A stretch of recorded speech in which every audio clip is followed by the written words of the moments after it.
6 Powerful Buddhist lessons to detach and be free.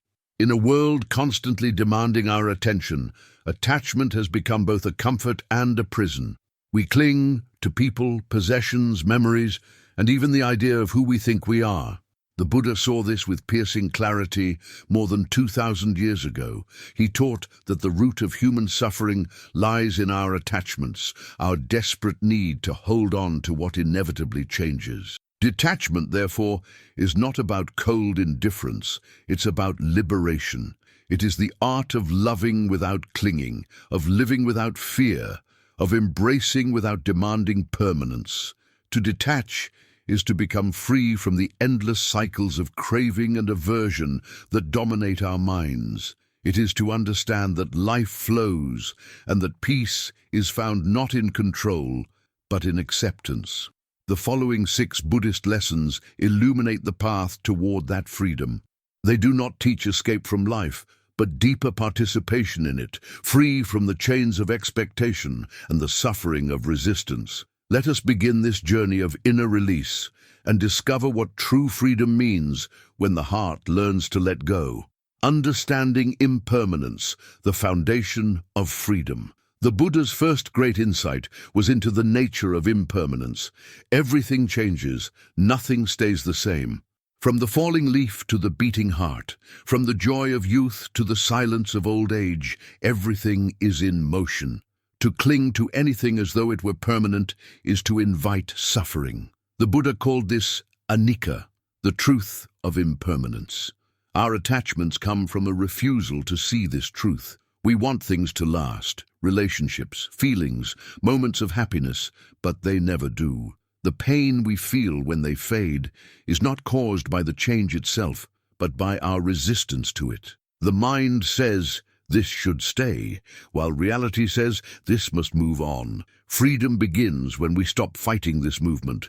When you realize that all things are impermanent, you begin to hold life more lightly. You stop grasping for control and start appreciating the fleeting beauty of every experience. The morning sunlight, the laughter of a friend, even the ache of loss, each becomes precious because you know it will pass. Impermanence teaches us humility. It reminds us that nothing we have is truly ours. The body we inhabit, the wealth we gather, the love we receive, all are gifts temporarily entrusted to us. When we accept this, gratitude replaces greed, and peace replaces anxiety. Detachment, then, is not rejection, it is reverence. It is knowing that everything is temporary and loving it anyway. You no longer chain yourself to the world, you walk beside it, aware that its beauty lies in its transience. The Buddha compared life to a river, always flowing, never still. If you try to grasp the water, it slips through your fingers. But if you let it flow, you can feel its coolness, its rhythm, its song. Such is the way of wisdom, to open the hand, not to clutch. When you truly see impermanence, you stop being afraid of endings. You realize that death is not a tragedy, but a natural transformation. Every sunset brings a sunrise elsewhere. Every farewell holds the seed of a new beginning. You stop asking the world to be stable, and instead you find stability within yourself. Detachment, born from the understanding of impermanence, allows you to love deeply without fear. You can give yourself fully to life, knowing that loss is not the enemy, but the teacher. In this acceptance, your heart becomes vast, your mind serene. You discover the quiet joy of being free, not from the world, but from the illusions that once bound you to it. So breathe in the impermanence of all things. Let it remind you that nothing is guaranteed, and therefore everything is precious. If this reflection touched you, take a moment to subscribe to the channel. Your support allows this wisdom to continue flowing, helping more souls awaken to peace and freedom. The art of letting go of desire. Freedom from craving desire is the engine that drives most of human life. It propels us to work, to create, to seek pleasure, to pursue love, to build, and to dream.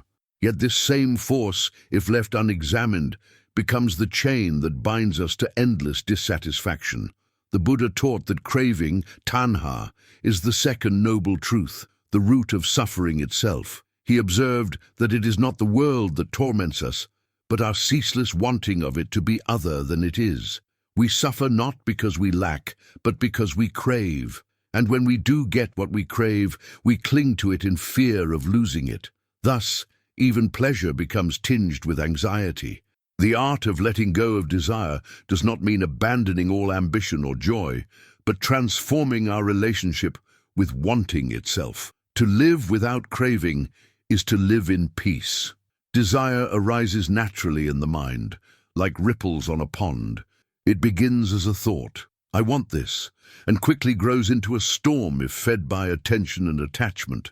We desire what brings pleasure and flee from what brings pain. But life is not designed to be one-sided. The Buddha saw that both pleasure and pain are part of the same wheel, forever turning. To chase only the pleasant is to remain trapped within that wheel, running endlessly without rest. Freedom comes when we stop chasing, when we step outside of the wheel and see it spinning clearly. The moment you stop feeding desire with identification, when you see it as a passing movement rather than me wanting, it loses its power. You realize that desire is not who you are. It is merely something that arises in consciousness and falls away when unobserved. The first step toward freedom from craving is awareness. You must learn to watch desire arise without immediately obeying it. Notice how the mind moves toward what it wants, a new possession, approval, success, a lover's affection, and how it tightens around that image, creating tension. That tension is the seed of suffering. When you become aware of that tightening, something remarkable happens. Awareness itself begins to dissolve it. You realize that no object of desire can bring lasting satisfaction, for everything you reach eventually changes or fades. The sweetness of the fruit disappears, the excitement of the new job dulls, the romance cools, the applause fades. The pleasure was real but temporary. The suffering came from expecting it to last. The Buddha compared desire to drinking salt water. The more you drink, the thirstier you become. Modern life offers countless examples. We accumulate more things, chase new experiences, scroll endlessly for stimulation, yet we feel increasingly empty.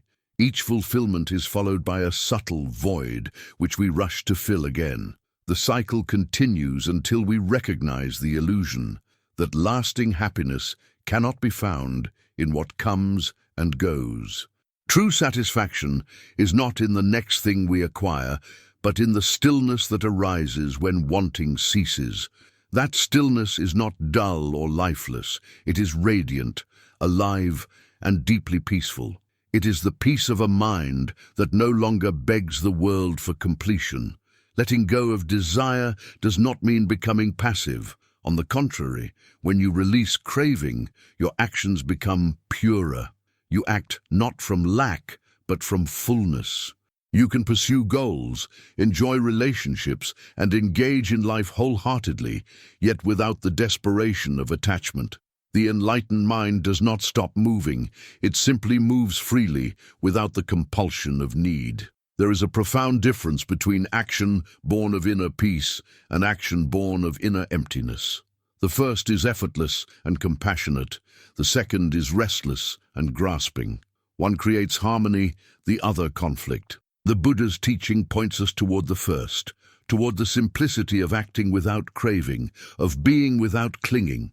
Meditation is the great tool for seeing desire clearly. When you sit in silence, every craving, every aversion, every restlessness begins to surface. The mind shouts, "I want something to happen," or "I want to escape this moment." But as you remain still, you begin to see how fleeting these impulses are. They come like clouds and pass like shadows. You learn to observe without reacting. This observation is the beginning of mastery.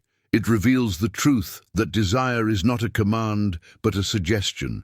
You are free to respond or not. Over time, this awareness weakens the chains of craving. and a spacious calm takes their place. You begin to discover the joy of simplicity, the beauty of needing less, of being content with what is. Contentment, or santuti, is a treasure praised in every Buddhist teaching. It does not mean resignation, but gratitude. It means seeing the present moment as enough. When desire falls silent, the world shines with new clarity. A simple cup of tea, a breath of morning air, the sound of rain, all become profoundly fulfilling. The small details of existence, once ignored in the rush of craving, become revelations of beauty. You no longer need life to give you more. You realize it has already given you everything. The heart that knows contentment has discovered heaven within. To let go of desire, we must also understand the illusion of I, for craving is always centered around this idea of a self who wants, who lacks, who fears. The more tightly we hold to the sense of me, the stronger our desires become. We crave to protect the self, to decorate it, to expand it. But the Buddha saw that this self is just another construct, an ever-changing bundle of thoughts, sensations, and memories. When you look deeply into yourself, you cannot find a permanent entity, you find only movement.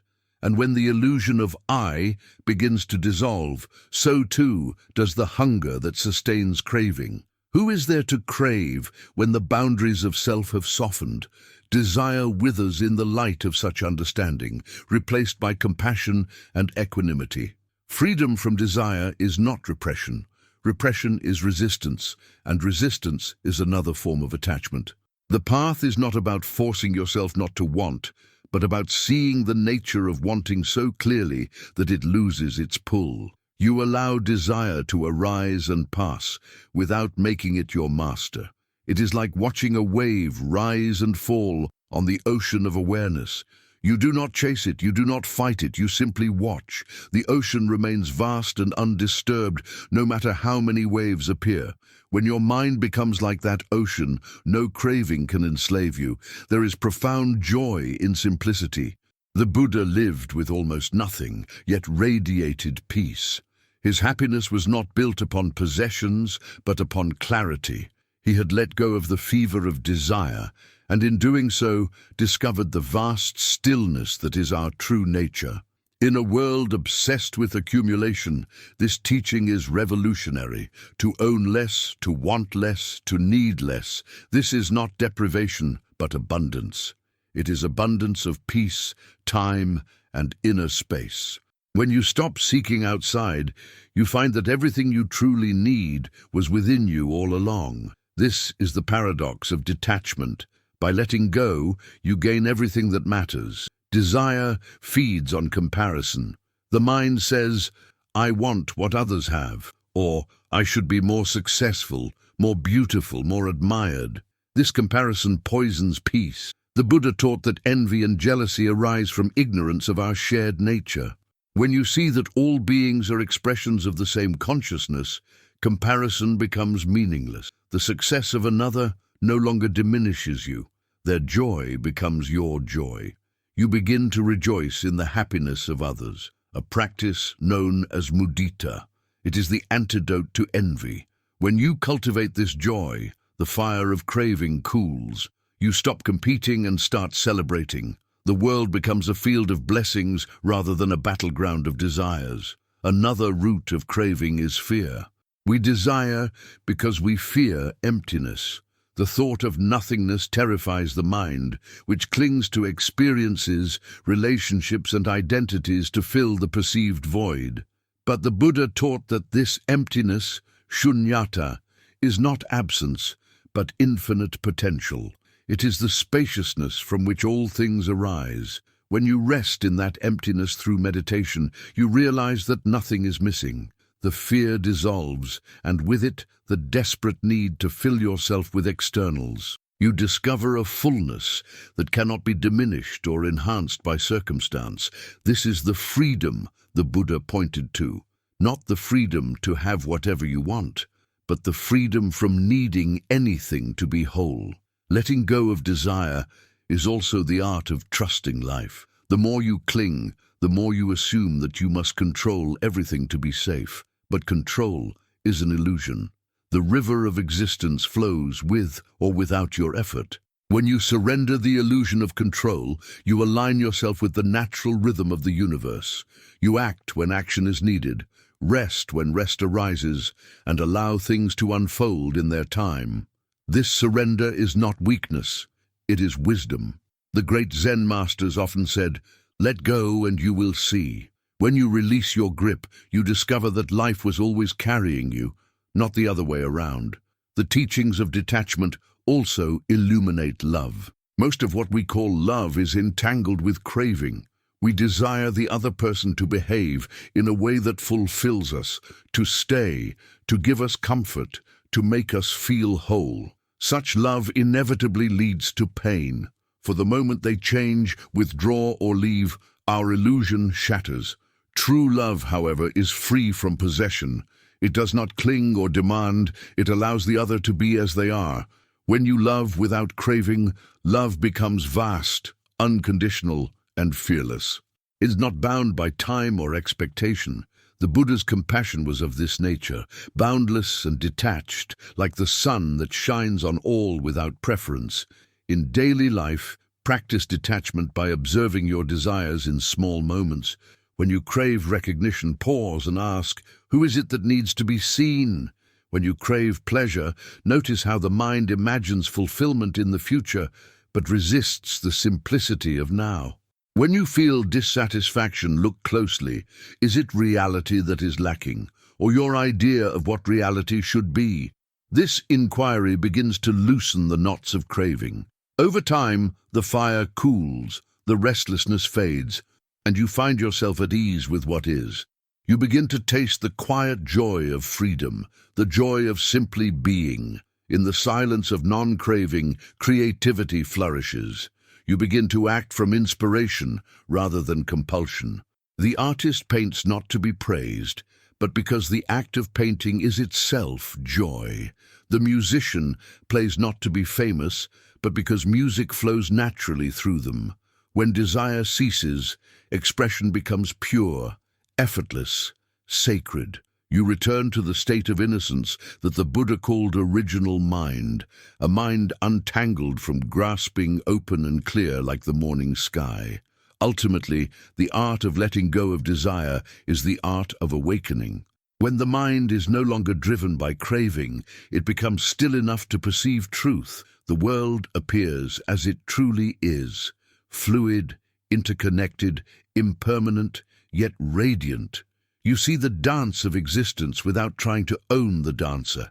In that seeing, you are liberated. The Buddha did not promise pleasure, he promised peace.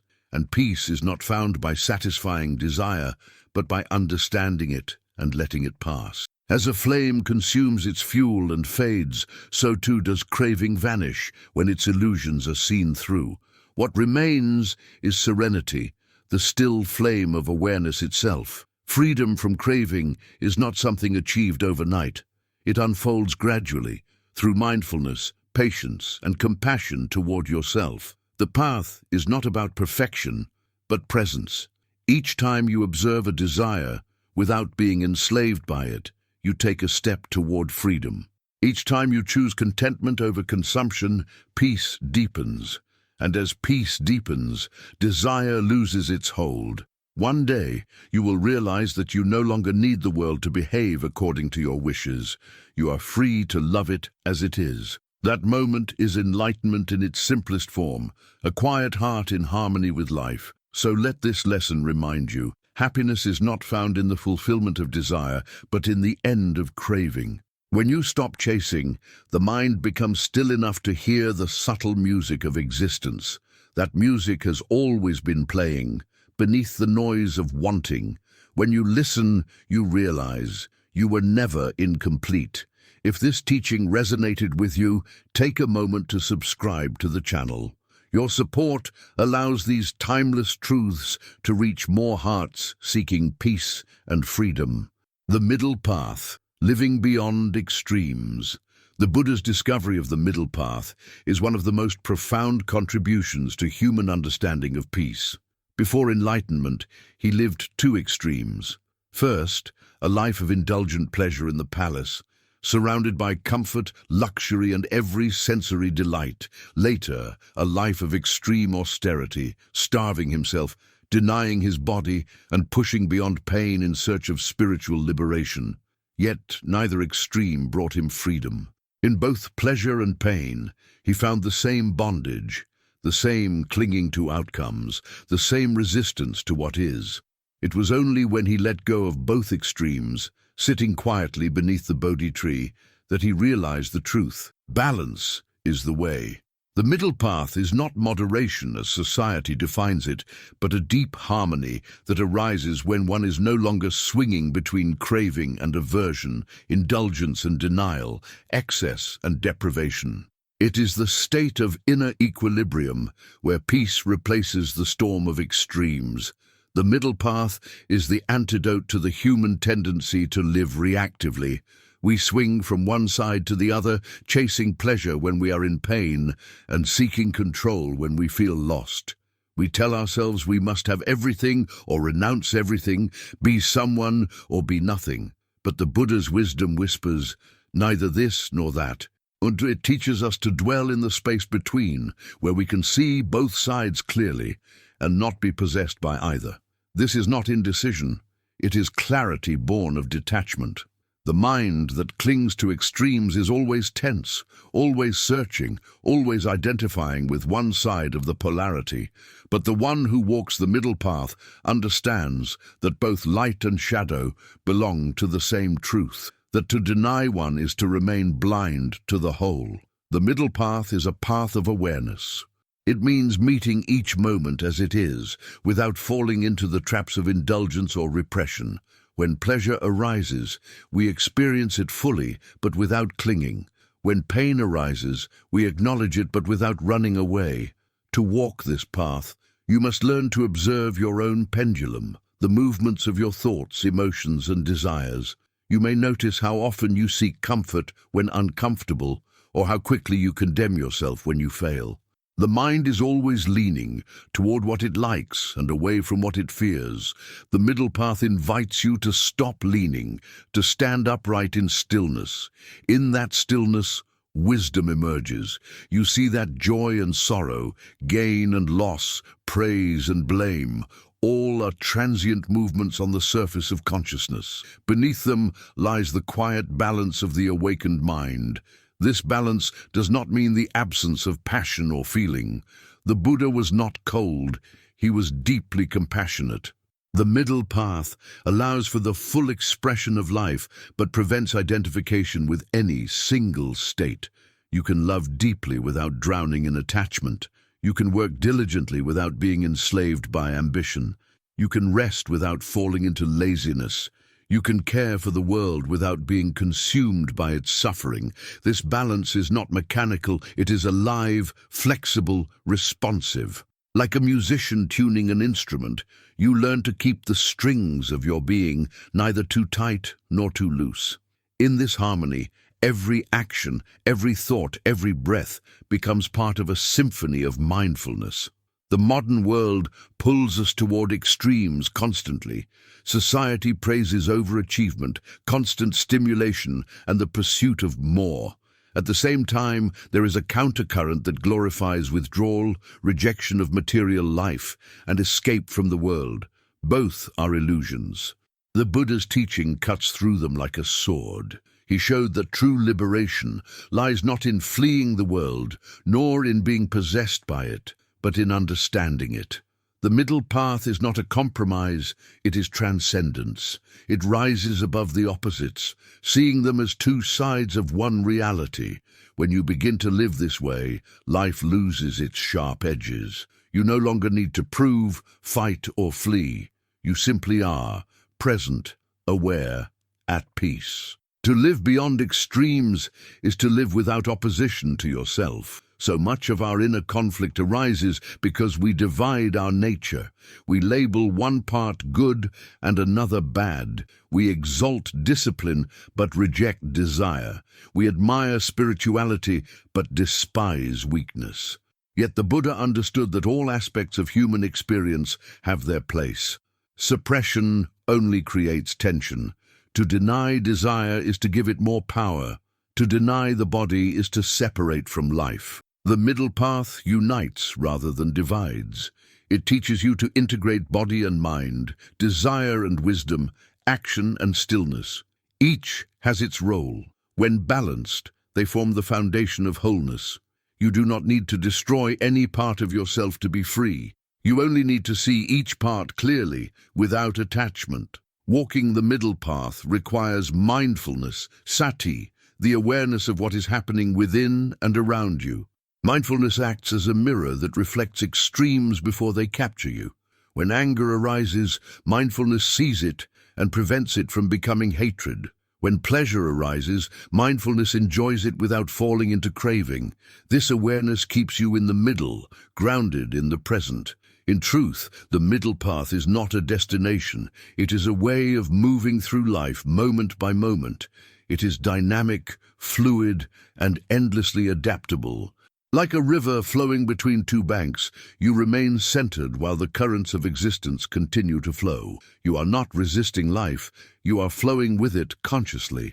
The Buddha once described the middle path as the way that avoids the two extremes, devotion to sensual pleasure and devotion to self-torture.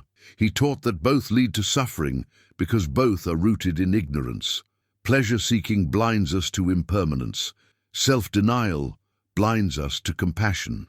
The middle path, by contrast, leads to insight, calm, and liberation. To walk it is to see reality as it is, not through the distortions of desire or the veils of aversion.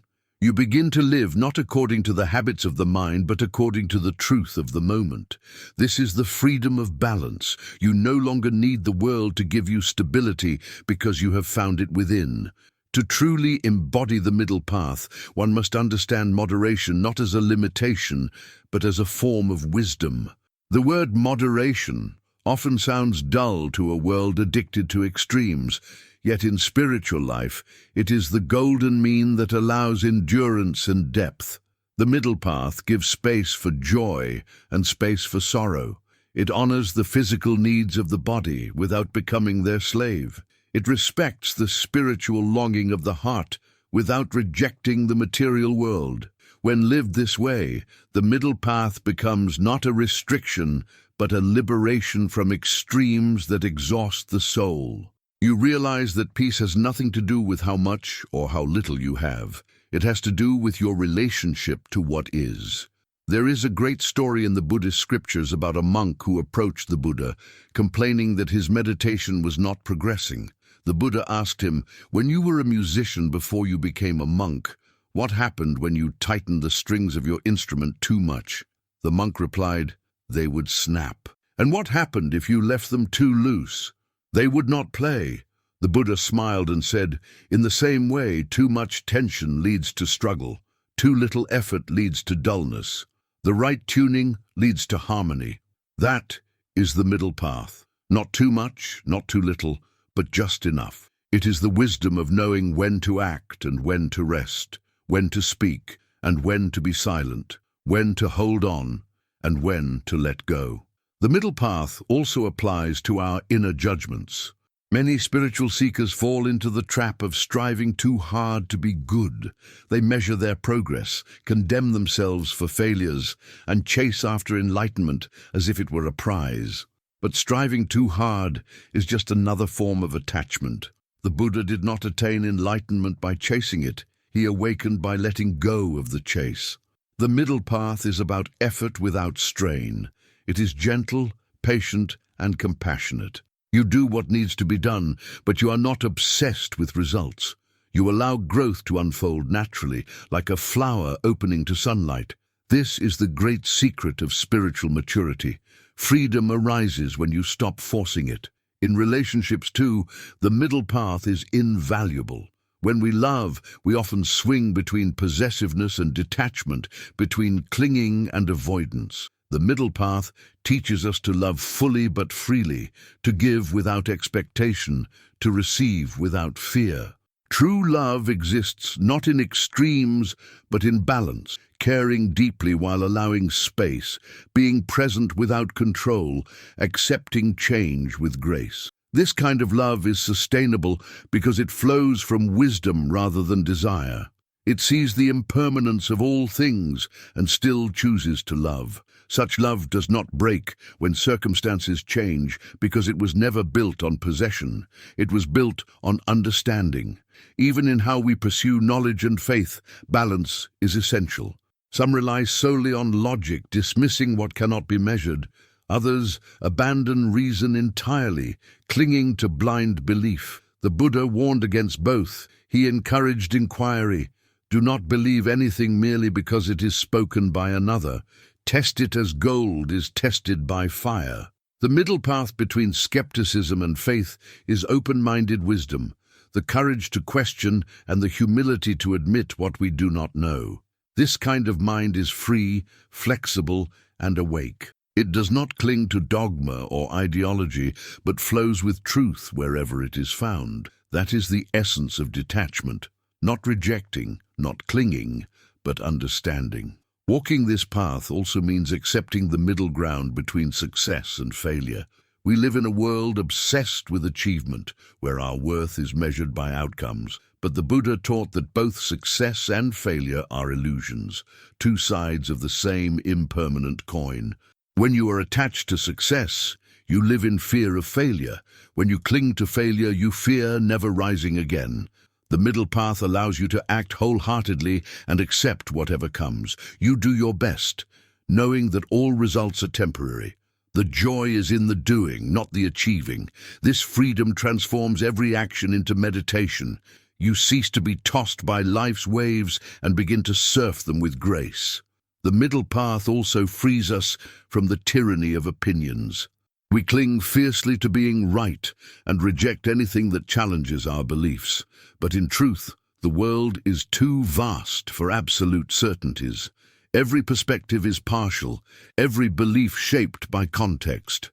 The Buddha taught the wisdom of not knowing, of humility before the mystery of life. To dwell in the middle is to let go of the need to be right. It does not mean indifference. It means openness.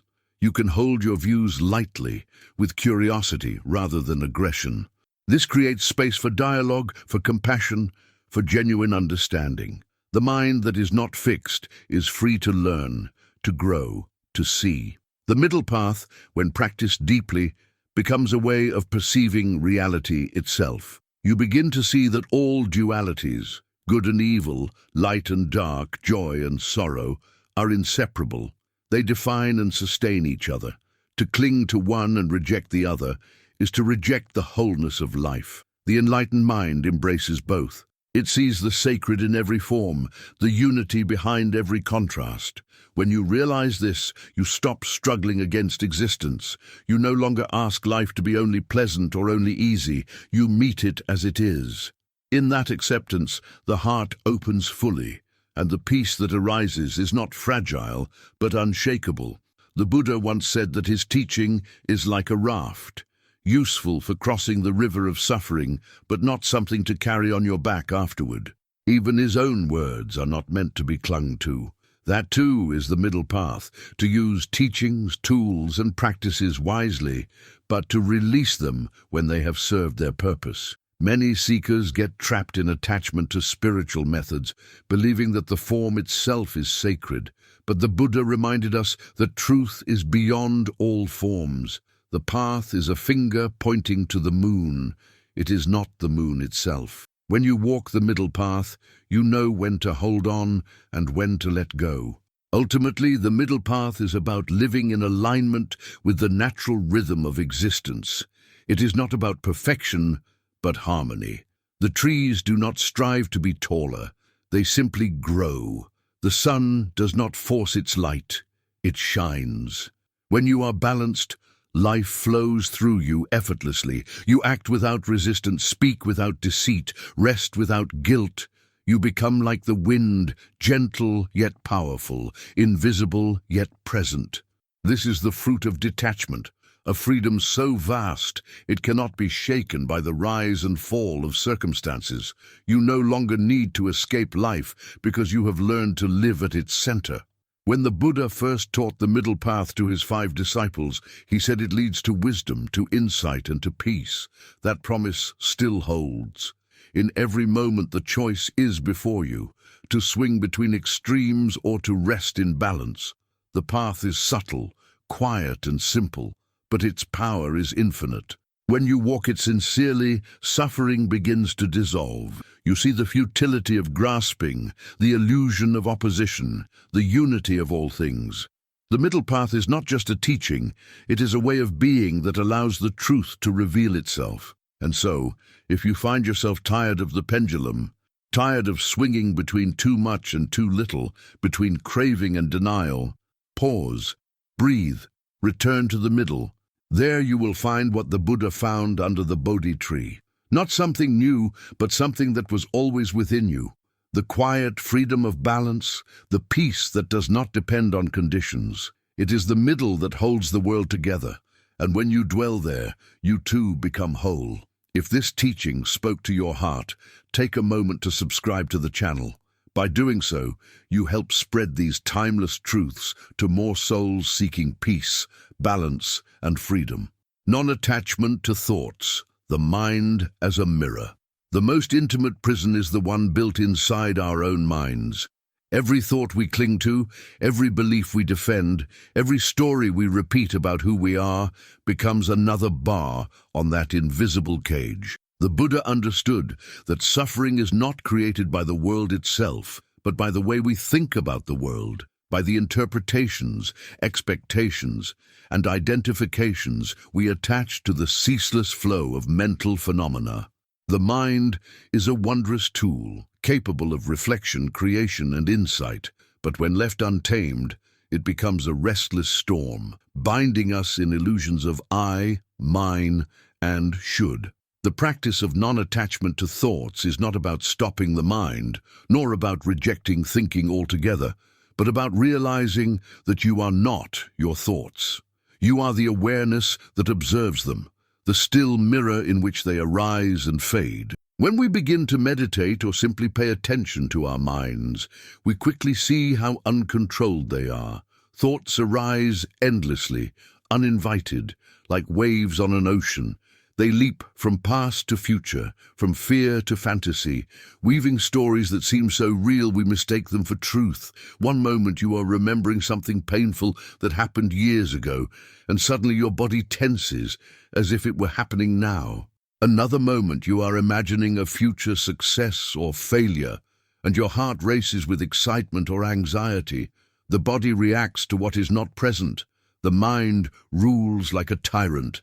Yet if you pause for even a second and notice this movement, something changes. You realize that while the thought is storming through you, there is an awareness that sees it. That awareness is untouched, vast, and unchanging. It is like the open sky. No matter how many clouds pass through, the sky itself remains clear. This realization is the essence of non-attachment to thoughts. It is to remember again and again that you are not the cloud, but the sky.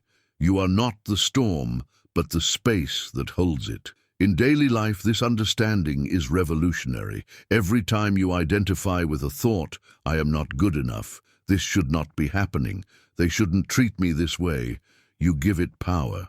The thought begins to control your emotions, and your emotions begin to control your actions. You spiral into suffering because you believe the story. But when you step back and see the thought as just a passing event, it loses its grip. The Buddha called this skillful awareness yoniso manasikara, wise attention. It means looking at the roots of your mental activity, seeing how craving, fear, and ignorance shape your thoughts, and learning not to be deceived by them. Imagine sitting by a river, watching leaves float by. Each leaf represents a thought. Some are beautiful, others dark or distorted. You can reach out and grab one, turning it over in your hand, obsessing over its shape and meaning. Or you can let it drift away, knowing more leaves will come, Non-attachment is letting them pass. It does not mean you stop thinking, but that you stop believing every thought demands a reaction. The mind's nature is to produce thoughts, just as the heart's nature is to beat. You cannot stop it, but you can choose whether to identify with it. When you stop grabbing at the leaves, you begin to experience stillness, not because the river has stopped flowing, but because you have stopped struggling against it. The Buddha often described the mind as a monkey, leaping from branch to branch, restless and curious. Meditation is the practice of gently training that monkey, not through force, but through patient awareness. You sit, you breathe, you observe. Thoughts come, thoughts go. Some are loud and demanding, others subtle and fleeting. At first, the mind seems louder than ever because you are finally listening. But as you continue to observe without judgment, the noise begins to soften. You start to see the patterns, how one thought triggers another, how emotion feeds imagination, how memory fuels regret. This clarity is liberation. For once you see the mechanism clearly, you no longer mistake it for your identity. Non-attachment to thoughts brings profound freedom. Most people live as prisoners of their own narratives, replaying old scenes of pain or rehearsing future worries. The mind becomes a theater of suffering. But when you detach, you realize that the play is just that, a play. The actors are thoughts, the stage is awareness, and you are the silent witness. You can watch the performance with compassion and curiosity, but you no longer lose yourself in it. This detachment brings peace, even in chaos. When insulted, you may still feel the initial sting, but you no longer let it define you. When praised, you may still feel pleasure, but you do not become addicted to approval. The mind continues its activity, but you no longer take it personally. To understand this deeply, consider how often thoughts lie. The mind tells you that you are separate, that you must compete, that you are not enough, that something is missing. But look closely. These are just echoes of conditioning, not truths. They arise from fear and habit, not from wisdom. When the Buddha spoke of ignorance as the root of suffering, he was pointing to this, the ignorance of believing the mind's stories. Enlightenment is not about acquiring new beliefs, but about seeing through old ones. It is the moment you recognize that thoughts have no inherent power unless you feed them. When you stop feeding them, they dissolve like mist in sunlight. Practicing non-attachment to thoughts in everyday life begins with simple mindfulness. When a thought arises, label it gently: thinking, remembering, planning, judging. Do not analyze it. Just name it and return to awareness. This naming creates distance between you and the thought. You begin to see it as an object, not a master. Over time, you develop what the Buddha called upekkha, equanimity, the ability to remain calm amid all mental movements. It is not cold detachment, but warm clarity, a balance that allows you to act wisely rather than react impulsively. In this clarity, you start to see how thoughts shape your perception. Two people can experience the same event and interpret it entirely differently because each lives inside a different mind-made world. The world you suffer from is rarely the real world. It is the world constructed by your thoughts about it. A painful memory, for example, is not pain happening now. It is thought reliving pain. A future fear is not danger happening now. It is thought imagining danger. But awareness always lives in the now, untouched by past or future. Non-attachment brings you back to this living present, where peace resides. When the Buddha said, "Do not dwell in the past, do not dream of the future, concentrate the mind on the present moment," he was describing the fruit of detachment, freedom from the illusions of time created by thought. Thoughts also feed identity. We define ourselves through concepts. I am this kind of person. I believe this. I want that. These stories give us comfort, but also confine us. Every label becomes a limitation, and every belief becomes a wall separating me from you. The Buddha's insight into anatta, or non-self, was not a denial of existence but of fixed identity. He saw that the self we defend is a mental construct, built from thoughts, memories, and perceptions, all impermanent, all changing. When you stop clinging to these constructs, you do not become empty, you become vast. You realize you can embody countless expressions without being any one of them. You become like water, taking any shape yet remaining formless. Non-attachment to thoughts also dissolves conflict. Most arguments, inner or outer, are battles of thought forms. Each person defends their version of reality, unaware that both are partial. When you no longer cling to your own opinions as ultimate truth, dialogue becomes possible. You can listen without needing to win. You can understand without agreeing. This humility is the heart of wisdom. It softens judgment, invites compassion, and opens space for peace.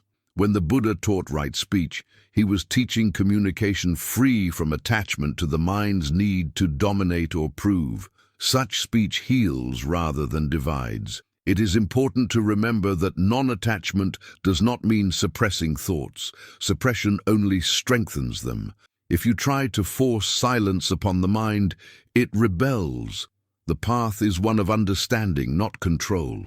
You observe thoughts without resistance, like watching clouds drift across the sky. Some days the sky is clear, other days it is stormy, but you no longer take it personally. You learn patience, knowing that even the darkest cloud will pass. Meditation deepens this understanding, but the practice extends far beyond the cushion. When you walk, eat, speak, or work, you can practice awareness of the mind's movements. Each moment becomes an opportunity to see how thought arises and dissolves. Slowly, the gap between thoughts widens, and in that gap, you glimpse the vast silence that has always been there. This silence is not emptiness, but presence. It is the space from which creativity, compassion, and insight flow. When you are not entangled in thoughts, you begin to act spontaneously from wisdom. You respond rather than react. You speak with clarity rather than compulsion. You live not from habit, but from awareness. The Buddha called this state right mindfulness, to be fully awake in each moment, seeing reality without distortion. From this awareness arises right understanding and right action, the foundations of the noble path. The mind becomes a servant of wisdom rather than its master. Non-attachment to thoughts also reveals the nature of suffering itself. Suffering is not caused by pain, but by resistance to pain. The thought that says, "This should not be." When pain arises, the mind creates a story around it. "Why me? This is unfair. It will never end." The story multiplies the pain tenfold. But when you see the thought and let it go, only sensation remains, intense perhaps, but pure, not poisoned by resistance. The same is true of pleasure. When we cling to pleasant experiences, the thought, "I want this to last," creates anxiety and eventual loss. Letting go allows both pleasure and pain to flow naturally, without bondage. This is the essence of dukkha, the unsatisfactoriness that arises from clinging. The end of dukkha comes through non-attachment, which is freedom from the tyranny of thought. There is a profound tranquility in the realization that you do not need to control your mind to be free. You only need to stop identifying with it. Freedom does not come from silencing the inner voice, but from recognizing that it is not you. The Buddha likened thoughts to echoes in a valley. They seem real, but have no substance. Once you see this, you begin to smile at the mind's games. Fear arises, and you say, "Ah, fear." Doubt arises, and you say, "Ah, doubt." Each recognition weakens the illusion of self. Over time, the mind becomes less noisy, less insistent. Thoughts still come, but they no longer disturb the peace of awareness. You live from the still center, rather than the restless surface. In the silence beyond thought, compassion awakens. When you are no longer obsessed with your own mental stories, you become sensitive to the suffering of others. You see that their thoughts, too, imprison them.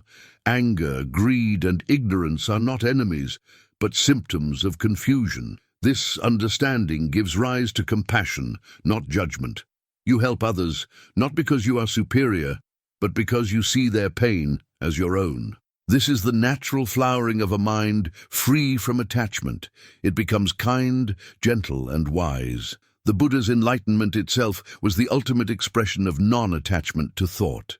Sitting under the Bodhi tree, he faced every illusion the mind could conjure, temptation, fear, pride, doubt, and saw them all as passing mental phenomena. He did not fight them. He simply observed. In that observation, they lost their power.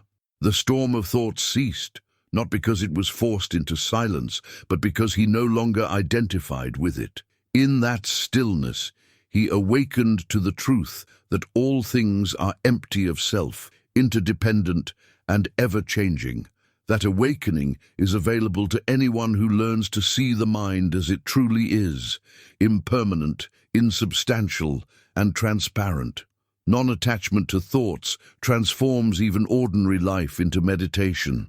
Washing dishes becomes an act of mindfulness. Walking becomes awareness in motion. Speaking becomes an expression of clarity.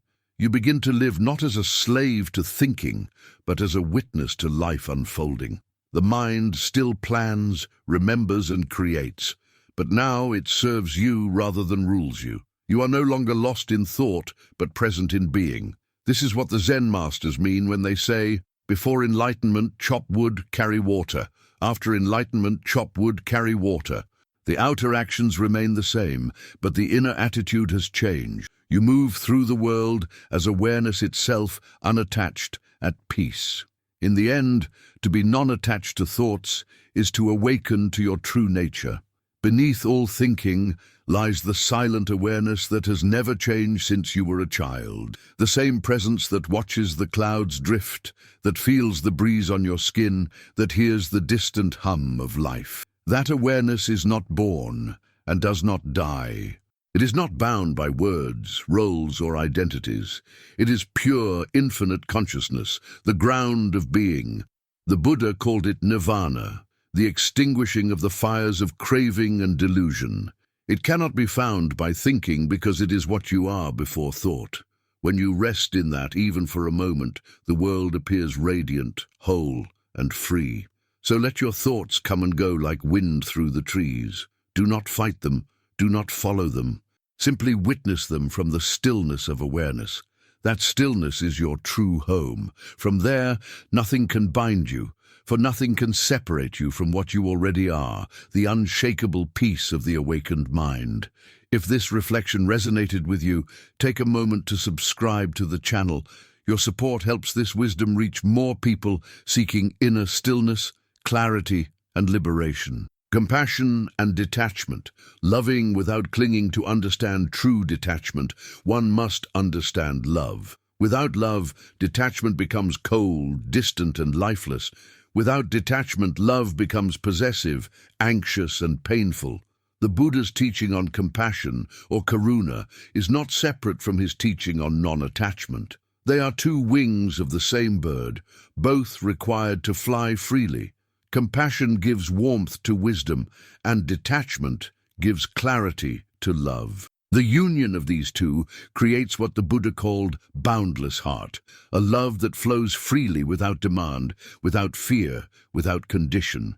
It is the love that embraces all beings because it expects nothing in return.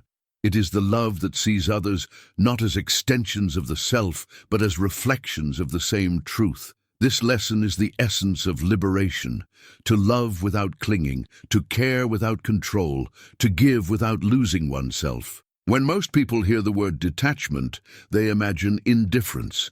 They think it means to stop caring, to retreat from life, to build a wall between themselves and others. But the Buddha never taught indifference. He taught freedom from attachment. Indifference is the absence of feeling, while detachment is the purification of feeling. Indifference closes the heart, but detachment opens it wider than ever. When you no longer cling to outcomes, you can love purely, because your love is no longer distorted by fear or possession. You can see the person before you as they truly are, not as you wish them to be. You can offer kindness without expectation, because your happiness is not dependent on their response. This is the highest form of compassion, love, freed from the ego's grip. In ordinary love, the mind says, "I love you because you make me happy," or "I love you because you understand me." This is conditional love, and its foundation is fragile. The moment the conditions change, when the person stops fulfilling your desires, love turns into disappointment or resentment. But compassionate love says, "I love you because you are." It does not require anything. It is not blind. It sees the flaws, the struggles, the impermanence, and loves anyway.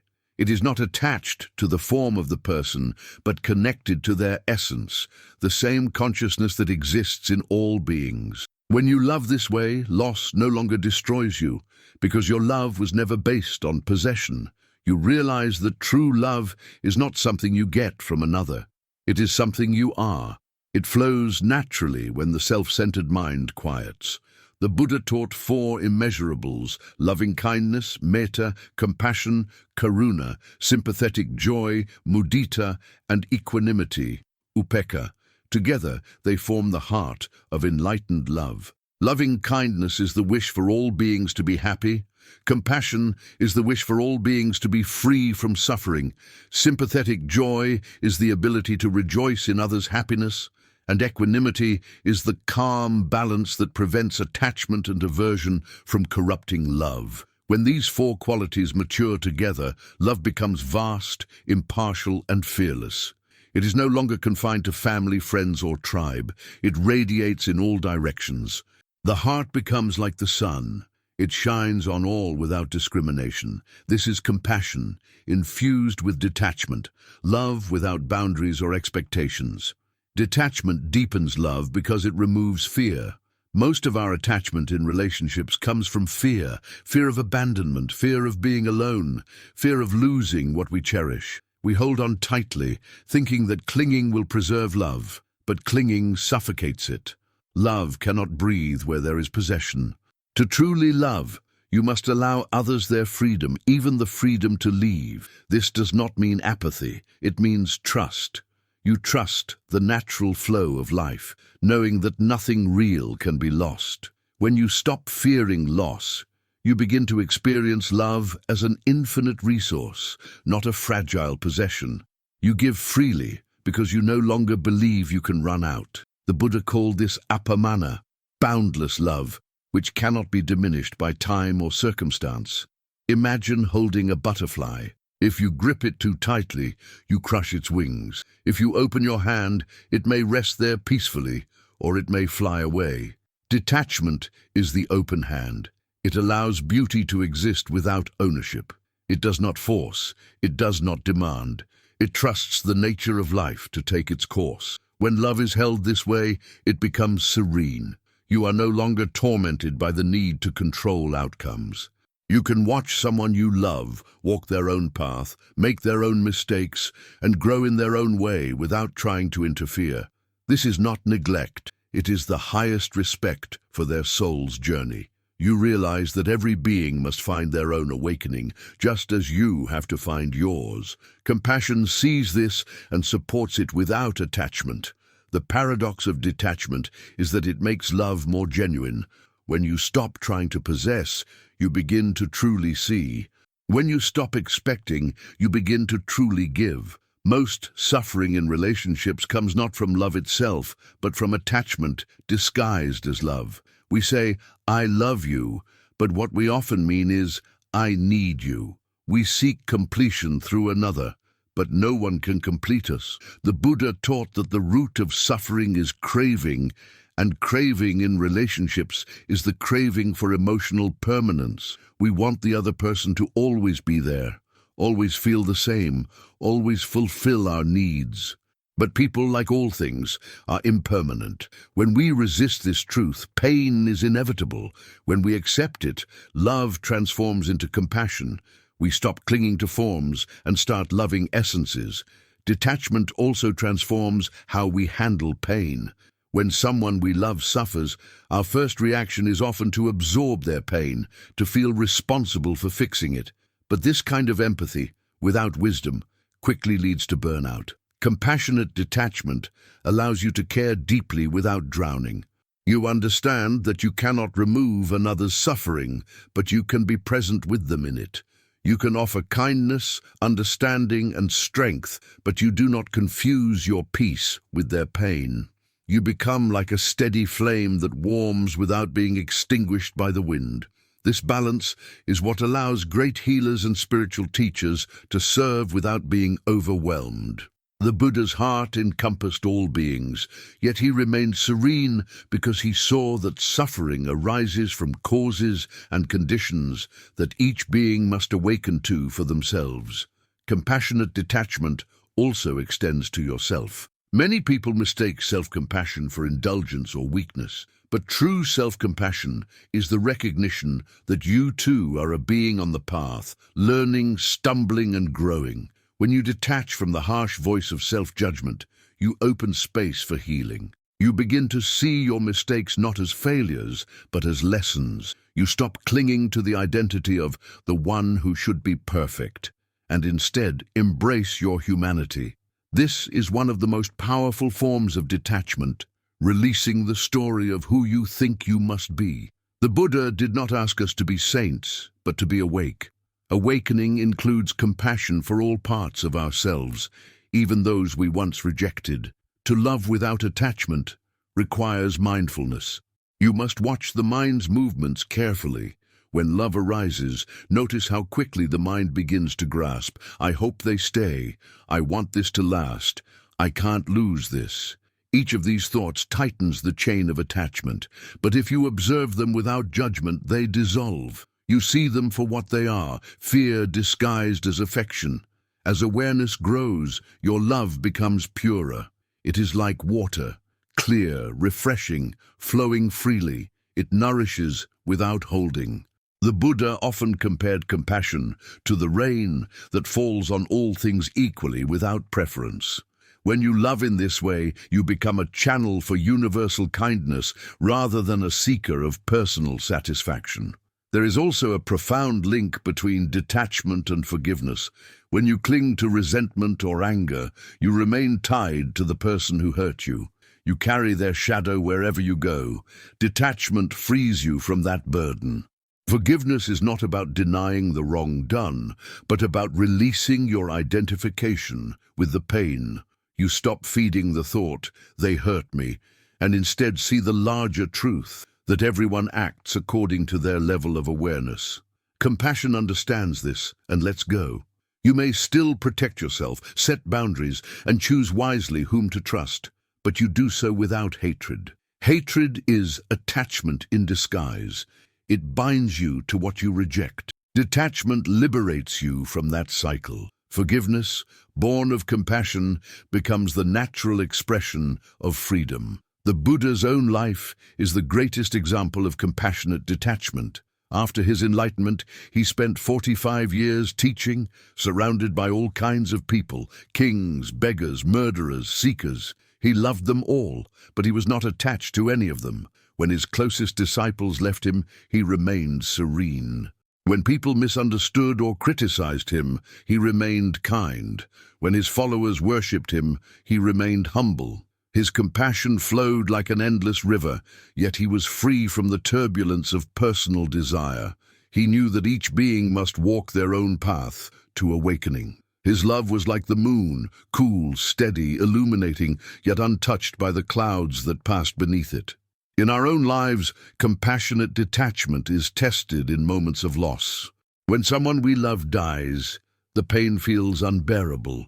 The heart cries out against impermanence. But if you look deeply, you see that love does not end with form. The person's body fades, their voice silences, but the love remains. It becomes something vaster, quieter, less personal but more profound. You realize that love never belonged to the body. It was the expression of the same consciousness that animates all beings. To detach from the form is not to stop loving. It is to love more deeply, beyond boundaries. The Buddha said that to see the impermanent nature of all things is to see the deathless. When you love without clinging, death loses its sting because you recognize that love itself is timeless. Compassionate detachment also changes how you relate to the world's suffering. You begin to see pain not as a personal injustice, but as part of the vast unfolding of existence. You act to relieve suffering where you can, but without bitterness or despair. You understand that even the darkest moments carry seeds of awakening. You serve not to change the world according to your will, but to participate in the healing of the whole. The Buddha's compassion embraced even his enemies because he saw that ignorance, not evil, causes harm. When you see this clearly, anger dissolves into understanding and activism becomes an act of love rather than war. Detachment ensures that compassion remains sustainable. Without it, empathy burns out. With it, empathy becomes endless energy. To live with compassionate detachment is to live in harmony with the law of impermanence. You no longer resist change. You flow with it. You love knowing that everything will transform, and in that acceptance you taste eternity.